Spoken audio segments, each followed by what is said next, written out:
প্রিয় দর্শক বন্ধুরা, এই মুহূর্তের জন্য আপার প্রাইমারি থেকে পার্শ্ব শিক্ষকদের মামলাতে উঠে আসছে চাঞ্চল্যকর সংবাদ আপডেট। এই মুহূর্তে হঠাৎ কি জানা গেল, অবশ্যই সবটা আলোচনা করছি এই ভিডিওতে, তাই আর্জেন্ট ভিত্তিতে ভিডিওটা কিন্তু ক্রিয়েট করা। ভিডিওটিকে শেষ পর্যন্ত দেখবেন, কোনোভাবে স্কিপ করবেন না, চ্যানেলটিকে সাবস্ক্রাইব করে নিয়ে সঙ্গে থাকবেন।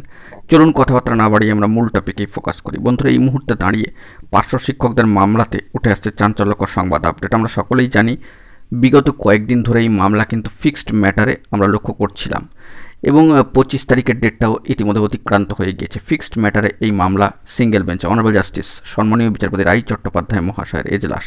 অত্যন্ত গুরুত্বপূর্ণ পার্শ্ব শিক্ষকদের মামলার ক্ষেত্রে কিন্তু লক্ষণীয় বিষয় যে আগামী 28 তারিখে অনারেবল জাস্টিস সম্মানীয় বিচারপতি রাই চট্টোপাধ্যায় মহাশয়ের এজলাসে, অর্থাৎ ফর মন্ডে সোমবারের জন্য, আগামী সোমবারের জন্য 28 তারিখের 28/4/2025 ডেডলাইনে দাঁড়িয়ে যে কজ লিস্ট মহামান্য কলকাতা হাইকোর্টের অ্যাপিলিয়েটেড সাইটে সেই 28 তারিখের ডেলি কজ লিস্ট কিন্তু চলে এসেছে। কিন্তু ফিক্সড ম্যাটারে কার্যত প্রায় 21টি মামলা অবস্থান করছে, সেখানে কিন্তু পার্শ্ব শিক্ষক বন্ধুদের জন্য অত্যন্ত গুরুত্বপূর্ণ মামলাটি নেই।